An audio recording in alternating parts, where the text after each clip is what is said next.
আসসালামু আলাইকুম। বৈষম্য বিরোধী আন্দোলন যখন শুরু হয়েছিল তখন আমি একটি কন্টেন্ট তৈরি করেছিলাম। সেখানে বলেছিলাম,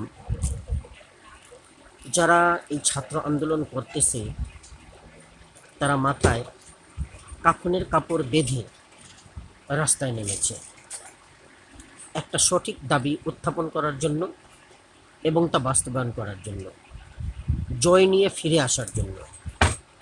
নতুবা যদি রাস্তায় মৃত্যু হয় তবে তা বরণ করে নেবে, কিন্তু দাবি আদায় করেই ছাড়বে। হয় দাবি আদায় হবে, নতুবা মৃত্যু হবে, কিন্তু খালি হাতে ফিরে আসবে না। এবং এই দাবিটা ছিল সাধারণ জনগণের, সবার, প্রতিটি আপামর জনসাধারণের। এখানে যদি বলা হয় শুধু সাধারণ জনগণ তাহলে ভুল হবে। কোটিপতি ধনবান যারাই আছেন তাদের জন্যও, এবং গরিব দুঃখী যারা আছেন তাদের জন্য, অর্থাৎ সবার জন্যই এই আন্দোলনটা করা হয়েছিল, এই দাবিগুলো উত্থাপন করা হয়েছিল। সাথে আমি এও বলেছিলাম যে আজকে যারা এই আন্দোলন করতেছে তারা শুধু মাথায় কাফনের কাপড় নিয়ে না, তারা কিছু না পাবার আশাই নেমেছে। কারণ জানে এই স্বৈরাচার সরকারের সামনে হয়তো বা তারা টিকতে পারবে না, কিন্তু তারা তাদের দাবিটা উত্থাপন করে যাবে। তাতে করে কেউ কেউ আহত হবে, গুরুতর আহত হবে, কারো চোখ যাবে, কারো পা যাবে, কারো হাত যাবে, চিরদিনের জন্য পঙ্গুত্ব বরণ করবে। আর সেভাবেই সে জীবনটা কাটিয়ে দেবে, ধুকে ধুকে জীবনটা কাটিয়ে দেবে। তারপরও তারা এই সব কিছু জেনেই মাঠে নেমেছে। এবং আমি এও বলেছিলাম, এর বিনিময়ে তারা কিছুই পাবে না। কারণ আমারও মনে হয়েছিল যে এই সরকার পিছু হটবার নয়, যেভাবেই হোক তিনি ম্যানেজ করেই ফেলবেন। কারণ অতীতের 15 বছরে আমরা তাই দেখেছি। কিন্তু না, আলহামদুলিল্লাহ, শুকরিয়া আল্লাহ তাআলার দরবারে, তিনি তার শ্রেষ্ঠত্ব দেখিয়েছেন। শেষ পর্যন্ত তারা জয়ী হয়েছে। যারা কিছু পাওয়ার কথা ছিল না, আজ তারা কিন্তু অনেক কিছু পাচ্ছেন। আসন্না ফাউন্ডেশন থেকে যে বৈষম্য বিরোধী ছাত্র আন্দোলনে যে সমস্ত মানুষ হতাহত হয়েছেন তাদের জন্য আমরা 3টা লেয়ারে কাজ করছি। আহত যারা হয়েছেন তাদেরকে আমরা এখন নগদ অর্থ সহায়তা দিচ্ছি, কারণ এটা সবচাইতে ইম্পর্টেন্ট এই মুহূর্তে। এরপরে দ্বিতীয় লেয়ারে যেটা আমরা কাজ শুরু করব, ইতিমধ্যে কাজ শুরু হয়ে গেছে আমাদের, আমরা পাবলিকলি ঘোষণা দেব, সেটা হলো যারা পঙ্গুত্ব বরণ করেছেন, 2টা চোখ হারিয়ে ফেলেছেন বা হাত পা হারিয়ে ফেলেছেন, তারা সারা জীবনের জন্য উপার্জনক্ষম হয়ে গেছেন, তাদেরকে কিভাবে সারা জীবনের জন্য ব্যবস্থা করা যায়, সরকারের পাশাপাশি আমরা আমাদের জায়গা থেকে তাদের জন্য কাজ করব। আর যারা নিহত হয়েছেন, ইনশাআল্লাহ যারা শহীদ হয়েছেন, তাদেরকে ইনশাআল্লাহ তাদের পরিবারের লোকদেরকে কিভাবে স্বাবলম্বী করা যায় সেজন্য আমরা কাজ করব। তারা অনেক কিছুই পাচ্ছেন। আজকে তারা উপদেষ্টা মণ্ডলীতে জায়গা করে নিয়েছেন। আবার যারা আহত হয়েছেন তাদেরকে চিকিৎসা প্রদান করা হচ্ছে। নতুন ঘর পাচ্ছে বৈষম্য বিরোধী ছাত্র আন্দোলনে নিহত শিক্ষার্থী তানভীর সিদ্দিকীর পরিবার। কক্সবাজারের মহেশখালীতে এই ঘর নির্মাণ করে দিচ্ছে নৌবাহিনীর অবসরপ্রাপ্ত সদস্য কল্যাণ সংস্থা। জরাজীর্ণ কুঁড়ে ঘরে থাকা হতদরিদ্র পরিবারটির কাছে এ যেন কষ্টের মধ্যেও নতুন আশার আলো। শুধু ঘর নয়, তানভীরের নামে হচ্ছে একটি সেতুও। তানভীরের নামে ঘর করে দেওয়া হচ্ছে, জমিন দেওয়া হচ্ছে, এমনকি একটি সেতুও নির্মাণ করা হবে। এমনিভাবে সকলকেই কিছু না কিছু দেয়া হচ্ছে। যত আহত আছেন সবাইকেই দেয়া হচ্ছে। এমনও বলা হয়েছে প্রয়োজনে তাদের চিকিৎসার জন্য বিদেশেও নেওয়া হবে। এখানেও সরকার কার্পণ্য হচ্ছে না, উপদেষ্টা মণ্ডলীরা কার্পণ্য হচ্ছেন না। আন্দোলনে আহতদের বিশ্বমানের সেবা দেওয়া হচ্ছে। বিজিবি হাসপাতাল পরিদর্শনে গিয়ে স্বরাষ্ট্র উপদেষ্টা সবাইকে নিজ নিজ জায়গা থেকে সহযোগিতার আহ্বান। আর দেশে তো তাদের উন্নত চিকিৎসা দেয়াই হচ্ছে। তো অনেক কিছুই তারা পাচ্ছেন, খুব ভালো লাগছে তারা যে পাচ্ছেন। আমি এটাও বলেছিলাম যে তখন ব্যারিস্টার আসাদুজ্জামান ফুয়াদ একটি বক্তব্য দিয়েছিলেন, তাদের নামে সেতু করা হবে, তাদের নামে হসপিটাল করা হবে, তাদের নামে মসজিদ মাদ্রাসা তৈরি করা হবে, এবং আমি তাতে একমত হয়েছিলাম। আমি বলেছিলাম যে হ্যাঁ, এমনটা করা উচিত। তারা অন্তত সরকারিভাবে কিছু না পেলেও অন্তত যেন বেসরকারিভাবে মানুষ এগিয়ে আসে, তাদের জন্য কিছু না কিছু সাহায্যের হাত বাড়িয়ে দেয়, তাদের জন্য বিভিন্ন ধরনের প্রতিষ্ঠান গড়ে দেয়। সেজন্য আমিও একমত হয়েছিলাম। তো যাই হোক, তারা অনেক কিছু পাচ্ছেন, এটা দেখে খুবই ভালো লাগছে। কিন্তু অনেকগুলো সমালোচনাও হচ্ছে। অনেকেই বলতেছেন যে মাত্র 9 দিনের বা 10 দিনের এক আন্দোলন করে সেখানে জয়ী হয়ে সমন্বয়করা আজ উপদেষ্টা মণ্ডলীতে জায়গা করে নিয়েছেন। তাহলে 9 মাস যারা যুদ্ধ করেছেন তারা কোটা পেয়েছেন, তাতে এমন কি ভুল ছিল? আমি তাদের উদ্দেশ্যে বলছি, আপনারা বোধহয় বুঝতে ভুল করছেন বা জেনে শুনেই করতেছেন। আমি বুঝতে ভুল করছেন বললে ভুল হবে, আপনারা আসলে জেনে শুনেই কাজটা করতেছেন। সেটা কীরকম?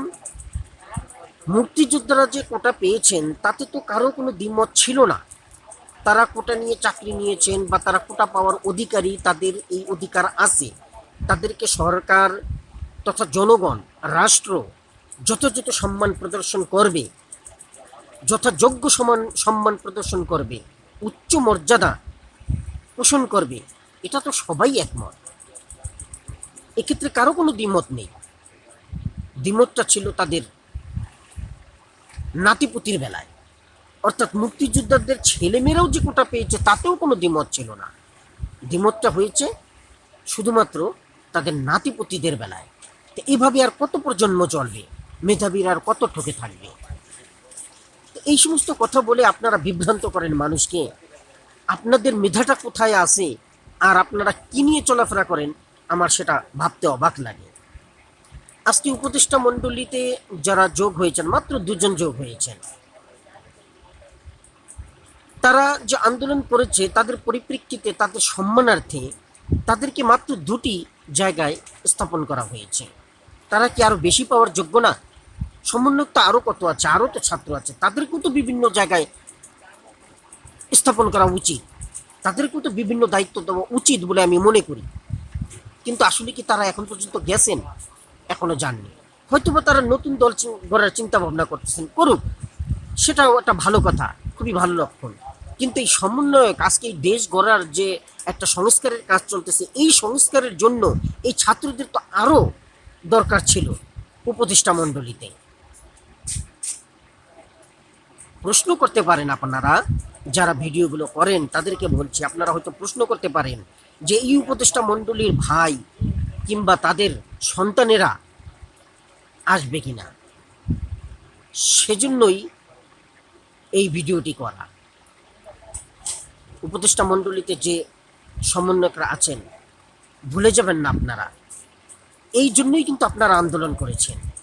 আজকে আপনারা উপদেষ্টা হয়েছেন, আপনাদের মতন আরও অনেক ছাত্রছাত্রী আছে, তাদেরকে উপদেষ্টা মণ্ডলীতে যোগদান করুন।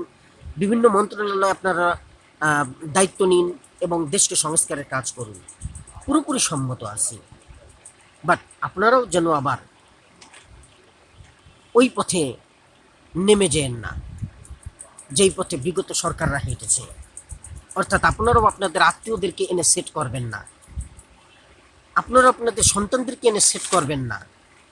আর নাতিপুতি তো দূরের কথা, আপনারা করুন, আপনাদের জন্য সমস্ত দরজা খোলা, আমরা উদারভাবে মেনে নেব, এটা কোনো বাধা নেই। কিন্তু দলীয়করণ করবেন না, অনুগ্রহপূর্বক এই দলীয়করণ করবেন না। আপনারা কিন্তু উদাহরণ হিসাবে কাজ করতেছেন, ইতিহাসের পাতায় আপনাদের স্বর্ণাক্ষরে নাম লেখা থাকবে। এই নামটাকে কালিমা মুক্ত করবেন না। আপনাদের কাছে অনুরোধ, আপনারা আপনাদের স্বচ্ছতা বজায় রাখুন। এবং আরও শোনা যাচ্ছে বিভিন্ন ধরনের কথাবার্তায়, অনেকের ভিডিওতে আসতেছে প্রধান উপদেষ্টার এক আত্মীয়কে তার নিকটতম দায়িত্বে দেয়া হয়েছে।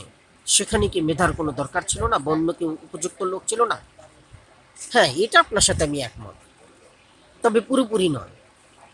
কারণ এমন কিছু পোস্ট আছে উপরে, যারা যখন এই দায়িত্বভার গ্রহণ করেন তাদের সেফটির জন্য তাদের আশেপাশে কিছু এমন লোকের প্রয়োজন হয় যারা নিজেদের লোক হলে সবচেয়ে ভালো হয়। সেজন্য আমি সেটাকে মোটামুটিভাবে সমর্থন করি। কিন্তু তাই বলে এই নয় যে সব ক্ষেত্রেই আপনি তা করবেন। তাই শুধু প্রধান উপদেষ্টা নয়, যারা আছেন সবাইকেই বলছি, এবং শুধু সমন্বয়করাও না, যত উপদেষ্টা মণ্ডলী আছেন তাদের সবাইকে বলছি, আপনারা সবাই দায়িত্ব পালন করছেন, খুব ভালো কথা, কিন্তু যাদেরকে নিয়োগ দেন তাদেরকে মেধার বলেই নিয়োগ দেন, তাদেরকে দেশ গড়ার সুযোগে সহযোগিতা করুন। বাংলাদেশে অনেক ছেলেপেলে আছে যারা এই দায়িত্ব পালন করতে সক্ষম, তাদেরকে নিয়ে আসুন। মহিউদ্দিন রনি আছে, নুরুল হক নূর আছে। নুরুল হক নূরের অবদানকে অস্বীকার করার মতন কিছু নেই। তেমনিভাবে আরও অনেকে আছে, তাদেরকে নিয়ে আসুন। ব্যারিস্টার আসাদুজ্জামান ফুয়াদ, ববি হাজ্জাজ, এদের নাম উল্লেখযোগ্য, তাদেরকেও নিয়ে আসতে পারুন। উপদেষ্টা মণ্ডলীতে যোগ করুন, সংস্কার করুন, তারপর একটা সুষ্ঠু নির্বাচন দিন। কিন্তু দলীয়করণে যাবেন না। অনুগ্রহপূর্বক আপনাদের কাছে অনুরোধ করে বলছি, দলীয়করণে যাবেন না। যে মেধার জন্য আপনারা সংগ্রাম করেছেন, যে মেধার জন্য আজকে সংস্কারের কাজ আপনারা নিজেদের কাঁধে তুলে নিয়েছেন এবং তা নিজেদের হাতে সাফাই করতেছেন, সেই হাত কলঙ্কযুক্ত করবেন না। ধন্যবাদ। আসসালামু আলাইকুম।